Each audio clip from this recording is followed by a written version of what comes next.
Amém? Juízes capítulo 7.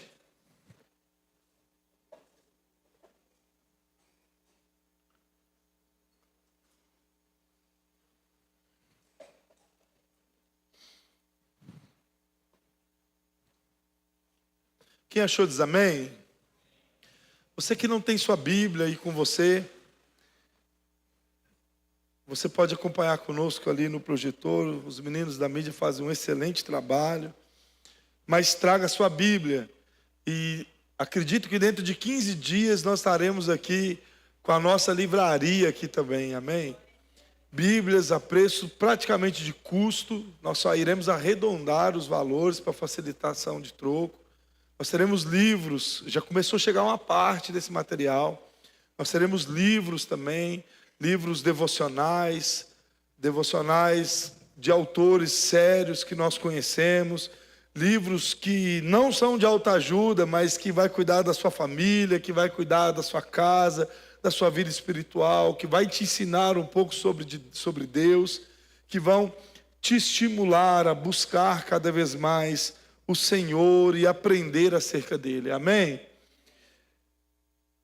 Juízes capítulo 7, verso 1, assim nos diz o Senhor: então Jerubaal, isto é, Gideão, se levantou de madrugada, e todo o povo que com ele estava, e acamparam junto à fonte de Arode, de maneira que o arraial dos midianitas ficava ao norte deles, no vale, perto do monte de Moré.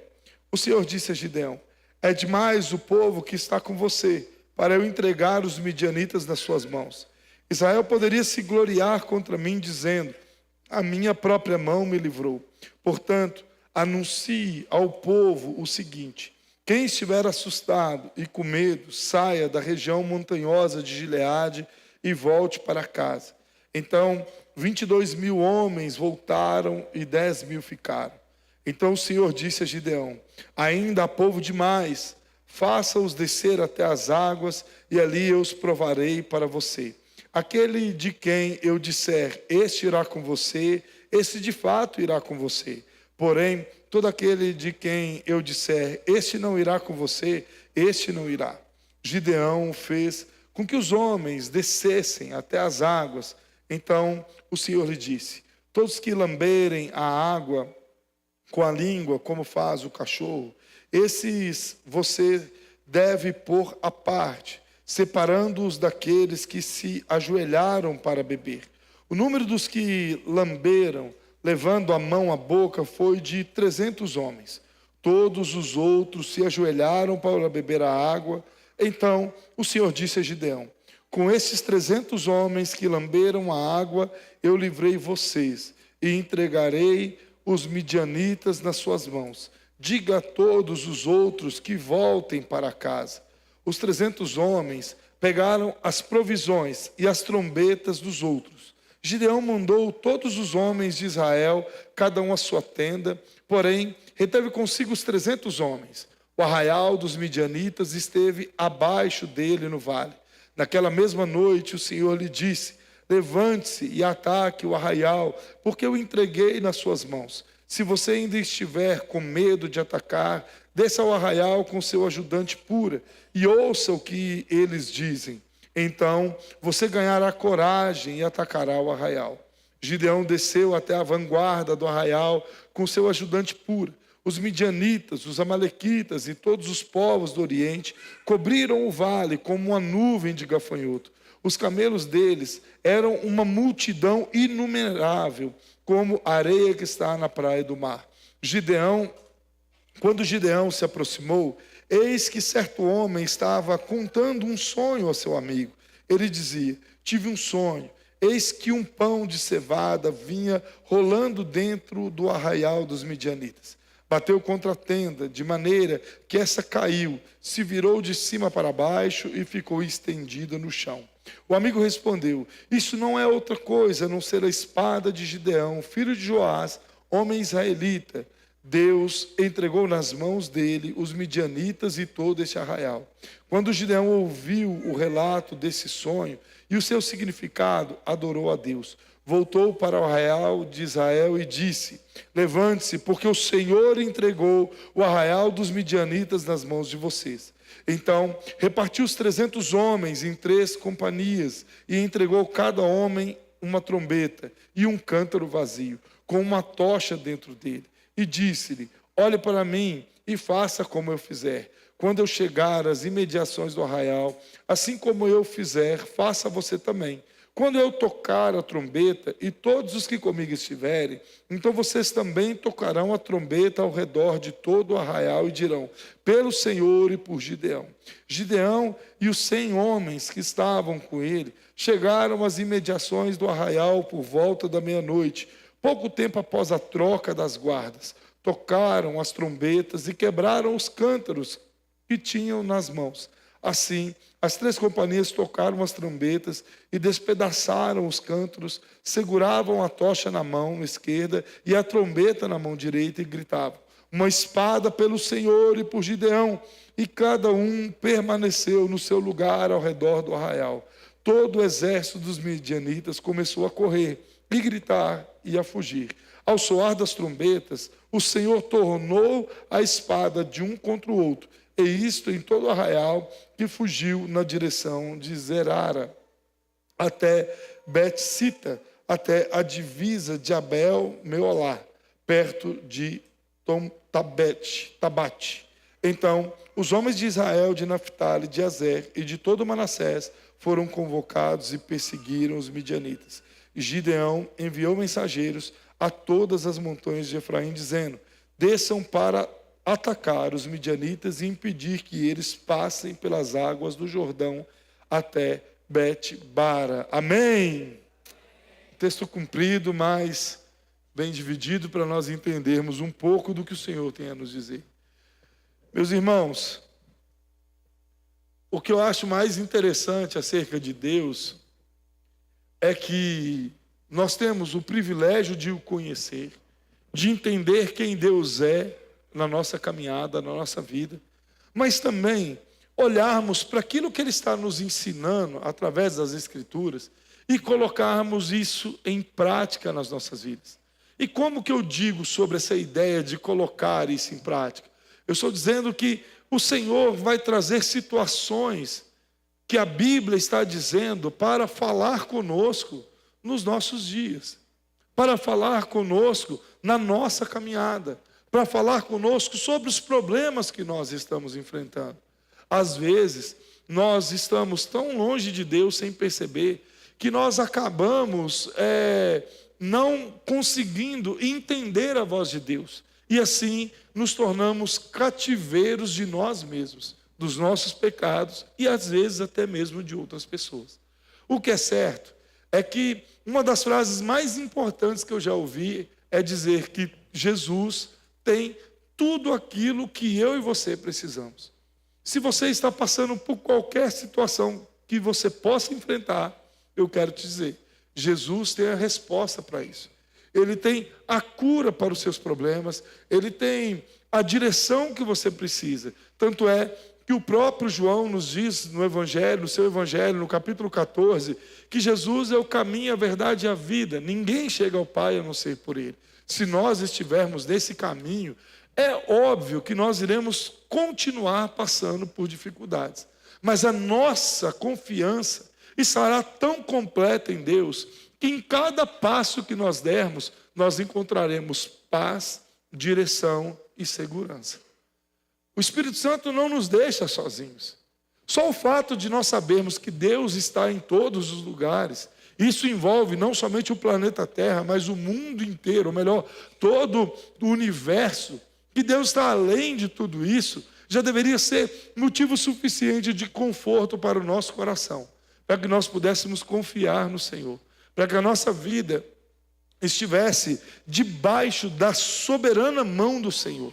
E quando eu digo isso, não é que você precisa dar o aval para Deus ser soberano sobre sua vida, mas significa que você precisa buscar nele o caminho que você precisa andar para que você esteja debaixo dessa soberania, para que você não sofra além daquilo que você já passa de dificuldade nos seus dias. Seja o cristão, seja o ímpio, ele passará dificuldade sim, Mas a diferença entre um e o outro é a esperança que nós temos, que tudo isso um dia vai acabar. Se nós estivermos em Jesus, se nós vivermos um propósito de conversão genuína e verdadeira, isso tudo vai acabar. Isso tudo vai findar. Nós estaremos com Ele por toda a eternidade, sem mais nenhuma gota de sofrimento. Essa é a nossa esperança. Nossa esperança não está nas coisas que nós vivemos aqui, no nosso futuro aqui na terra. A nossa esperança está completamente no Senhor. E eu comecei trazendo essa introdução para você, porque isso é algo que o povo de Israel, nessa época dos juízes, eles estavam vivendo de uma forma onde, por diversas vezes, Deus levantava juízes para poder guiá-los, mas só ao ponto de receber o livramento de Deus. Como eles não tinham o conhecimento de Deus apropriado, eles se afastavam do Senhor. Mas o Senhor, por sua misericórdia, sempre levantava pessoas para poder os livrar. Mas os livrar de quem? De todos aqueles que estavam em sua volta. O mundo odeia Israel. O mundo odeia todos aqueles que são cristãos, porque o mundo automaticamente odeia Deus. Aí você fala comigo assim: pastor, você está sendo muito exagerado no que você está dizendo. Eu não estou sendo exagerado, porque nós não precisamos ir lá e, por exemplo, participar de um carnaval onde Jesus está ali sendo encenado por um travesti, para que ali nós possamos estar afrontando Deus. Nós afrontamos Deus quando os nossos pecados eles estão acima de Deus, quando nós não arrependemos dos nossos erros e pecados. E era exatamente o que o povo estava vivendo. Eles não viviam em arrependimento, mas eles viviam em remorso. A vida deles era apenas um remorso. Quando as coisas apertavam, eles clamavam a Deus, e Deus, por sua misericórdia, levantava um certo juiz para os tirar da situação que eles estavam vivendo. Mas era só receber essa libertação, um pouco mais de tempo, eles já começavam a se prostituir. E eu volto a dizer, é essa palavra que Deus usa. Eles começavam a se prostituir com outros deuses. Um desses líderes, ou desses juízes que Deus levanta, ele tinha um nome por Gideão. Um homem que até conheceu a Deus, mas vivia duvidando do poder do Senhor. Quando Deus o chama, ele pede a Deus várias e várias provas. E aqui, no texto do capítulo 7, não é diferente. Deus manda com que ele vá lutar contra os midianitas. Mas o povo estava completamente com medo, estava completamente desesperado. E Deus, que quer nos ensinar o caminho que Ele tem que andar, que nós devemos andar, Ele quer ensinar esse povo o seguinte: vocês precisam entender, e isso vale para mim e para você. As lutas que vocês estão lutando, Deus falando com esse povo, não são vocês que estão lutando. As lutas que eu e você estamos lutando, elas não são lutas que nós estamos lutando. Nós só estamos passando pelo propósito. Mas a verdade é Deus em quem luta as nossas lutas e nos dá a vitória em cada uma delas. Quando nós dizemos a vocês assim: meus irmãos, a cada uma das vitórias que nós alcançarmos, atribua elas a Deus, é porque de fato, se o Senhor não quiser, Ele fecha as janelas do céu e está tudo fechado. Mas se Deus quiser também, Ele abre as portas e as coisas acontecem no seu tempo. A palavra do Senhor nos diz no verso 2, assim: o Senhor disse a Gideão: e depois é demais esse povo que está com você, para eu entregar os midianitas nas suas mãos. Israel poderia se gloriar contra mim, dizendo: a minha própria mão me livrou. Ou seja, qual é o primeiro propósito de Deus? Mostrar ao povo: vocês não são capazes de nada. Eu estou mostrando para vocês, desde quando vocês eram escravos no Egito, que a minha forte e poderosa mão não só tem os livrado da escravidão, mas tem sustentado vocês pela promessa que eu fiz ao seu pai Abraão durante todos esses anos. Não é vocês, mas sou eu. Mas como o povo estava totalmente afastado, a vitória que eles poderiam ter, eles iriam atribuir a eles. Mas Deus, sabendo do que iria acontecer mais à frente, o que poderia acontecer, conhecendo o coração desse povo, diz a Gideão, falou assim, olha, em primeiro lugar, esse povo vai dizer que a vitória é deles. Você vai e diz assim, aqueles que estiverem com medo, podem voltar para sua casa. Segundo a lei de Moisés, aquele que estivesse com medo ao sair da guerra, poderia deixar de ir para ela. Porque esse medroso, ao estar no campo de batalha, em vez de impulsionar os demais soldados, ele poderia gerar medo nos demais soldados e assim Israel perder a guerra. Então Moisés diz a eles, olha, vocês podem voltar para casa. Então nessa pancada só sobra 10 mil homens. Depois disso, Deus diz a Josué, mais uma vez, ainda há povo demais, faça-os descer as águas e ali eu os provarei para você. Deus manda com que esse povo vá até o ribeiro, e ali cada um deve beber água naquele ribeiro.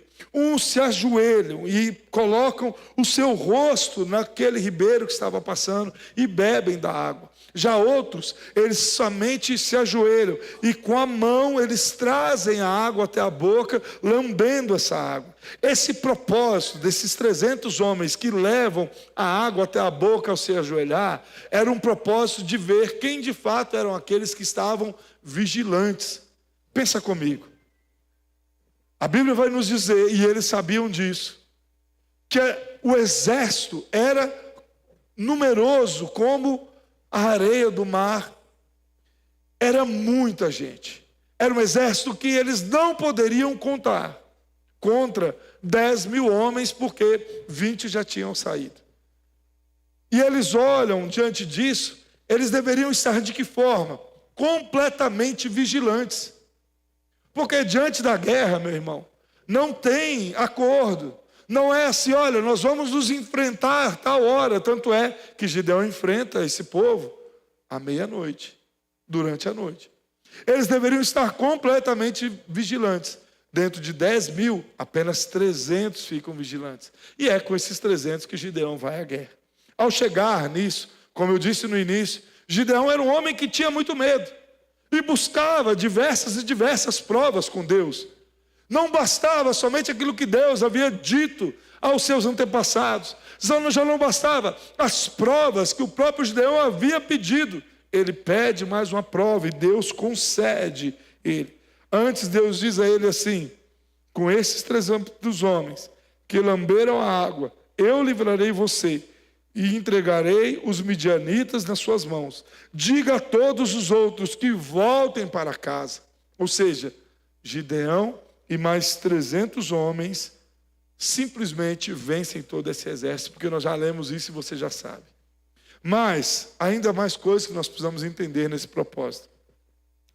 Deus, por sua misericórdia, Ele olha para mim e para você, e Ele sabe da nossa condição. Ele conhece o nosso coração melhor do que nós mesmos. Ele sabe do nosso pensamento antes mesmo de nós pensarmos. O Deus das Escrituras, em Mateus 6, vai nos dizer que Ele sabe do que nós iremos pedir, mesmo antes de nós pedirmos. Que maravilhoso é esse Deus. Que antes mesmo de nós pedirmos, Ele já sabe do que nós precisamos. Ele já sabe das nossas necessidades. Deus, ao conhecer o coração de Gideão, sabe que o coração dele estava amedrontado.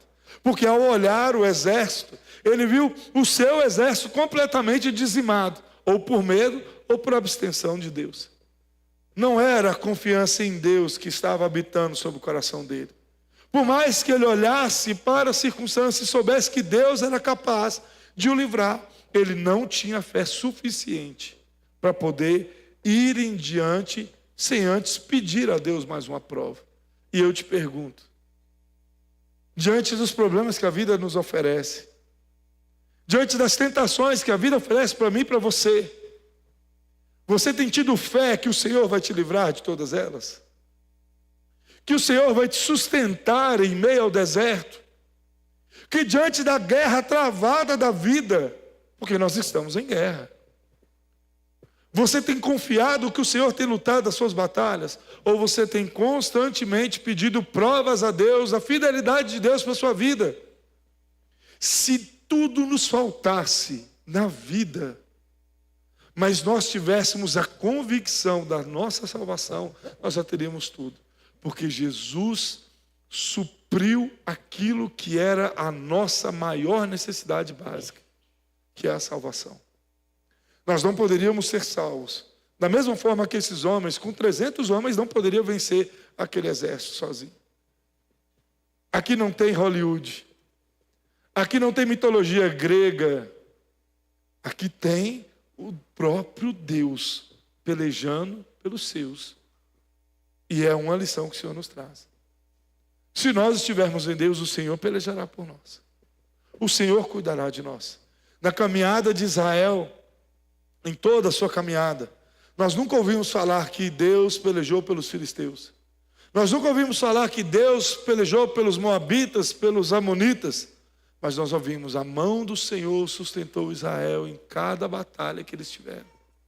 Esse é o Deus que nós servimos. E aí, nesse momento, Deus, por sua misericórdia, olha o coração amedrontado de Gideão e diz: olha, se você está com medo ainda, vai lá na beirada do exército daquele povo. E tenha certeza de que eu vou mostrar para você que eu te dei isso. O verso 9 diz assim: naquela mesma noite o Senhor lhe disse: levante-se e ataque o arraial, porque entreguei nas suas mãos. Se você ainda estiver com medo de atacar, desça ao arraial com seu ajudante pura e ouça o que eles dizem. Então você ganhará coragem e atacará o arraial. Quando Gideão se aproximou, verso 13, e eis que certo homem estava contando um sonho ao seu amigo. Ele dizia: tive um sonho, eis que um pão de cevada vinha rolando dentro do arraial dos midianitas, bateu contra a tenda, de maneira que esta caiu, se virou de cima para baixo e ficou estendida no chão. O amigo respondeu: isto não é outra coisa a não ser a espada de Gideão, filho de Joás, homem israelita. Deus entregou nas mãos dele os midianitas, ou seja, o Senhor nos entregou em suas mãos. Quando Gideão ouviu o relato desse sonho, o seu significado, adorou a Deus, voltou para o arraial de Israel e disse: levante-se, porque o Senhor entregou o arraial dos midianitas nas suas mãos, nas nossas mãos. Meus irmãos, que nós possamos confiar em Deus, independente se Ele falará ou não. Augusto Nicodemos diz que a verdadeira fé está ligada em nós estarmos orando e não sentirmos nada. O mundo está desabando e nós não ouvirmos a Deus.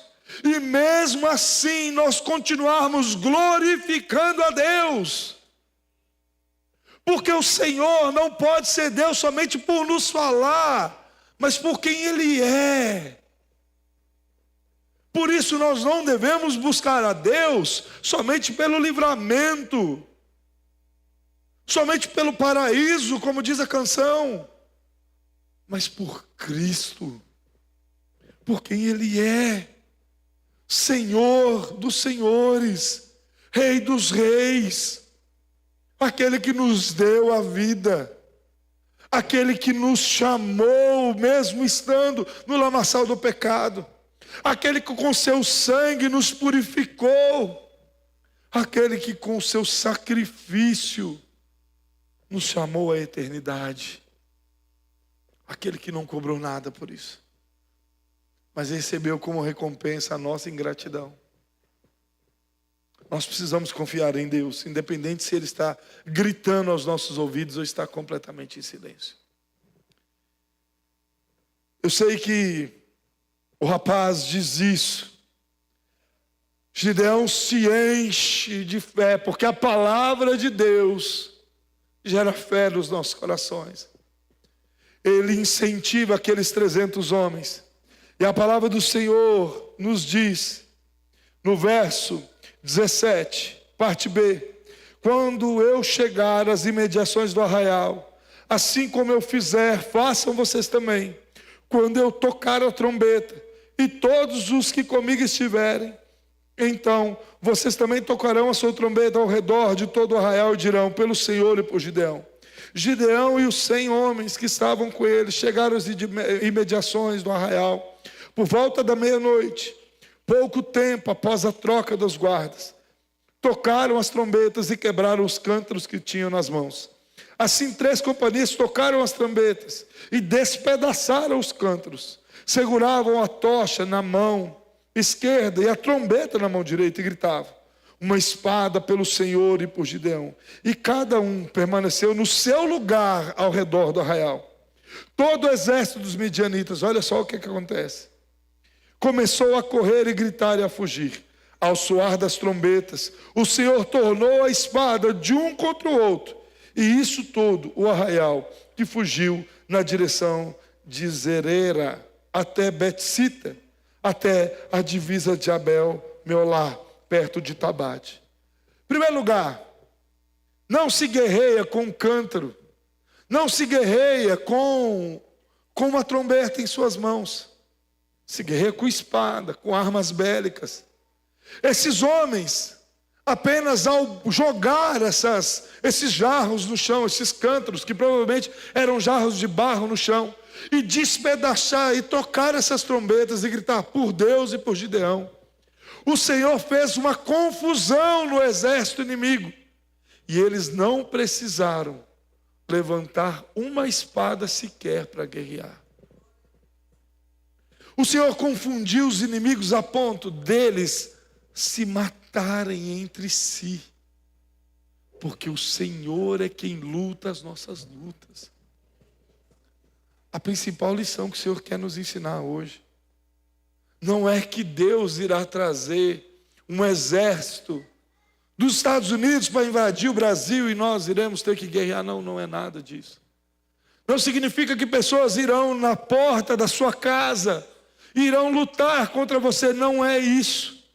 Mas o Senhor quer dizer para você e para mim nessa noite: tenha fé, porque nas lutas diárias da vida, é o Senhor é quem luta todas elas. Você precisa aprender a confiar em Deus. E como que você pode confiar em Deus? Como os pais desse povo confiavam, conhecendo a Deus de uma forma profunda, buscando aprender de Deus, tirando as limitações que você mesmo coloca para não conhecer a Deus, deixando de lado aquilo que te afasta dele e voltando-se completamente para ele. Confiar em Deus não é fácil, meu irmão, mas o que é certo é que se nós buscarmos confiar nele, nós iremos sim conseguir vencer todas as lutas.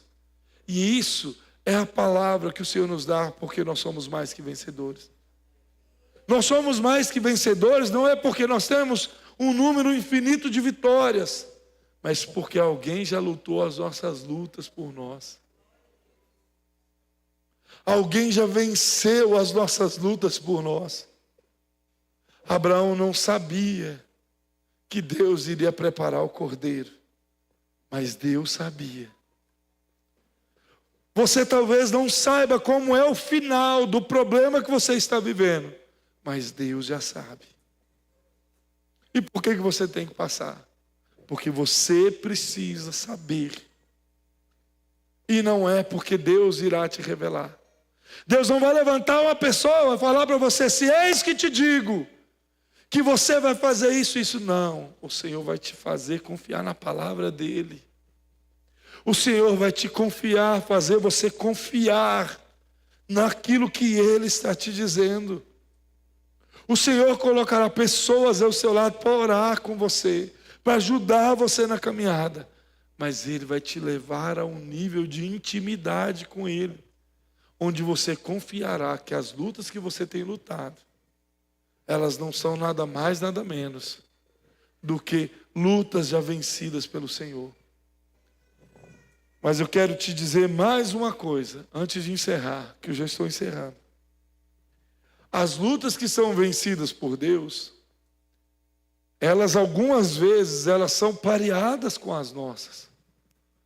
Porque nós oramos a Deus, pedindo a Deus a sua vontade para as nossas vidas. E o Senhor nos molda a viver a vontade dEle. E assim nós estamos satisfeitos. Mas haverá algumas lutas que o Senhor vencerá por nós que elas não serão do jeito que nós queremos. Elas não serão do jeito que nós achamos, mas do jeito que Ele quer. Eu não sei como que você chegou aqui, mas o Senhor não é um gênio da lâmpada que concebe os desejos que nós queremos. Mas Ele é um Pai zeloso, que sabe qual é as nossas necessidades. E ao ver as nossas necessidades, Ele no tempo certo, na hora certa, nos dá aquilo que nós precisamos. Porque Ele cuida de todas as coisas. Se coloque de pé.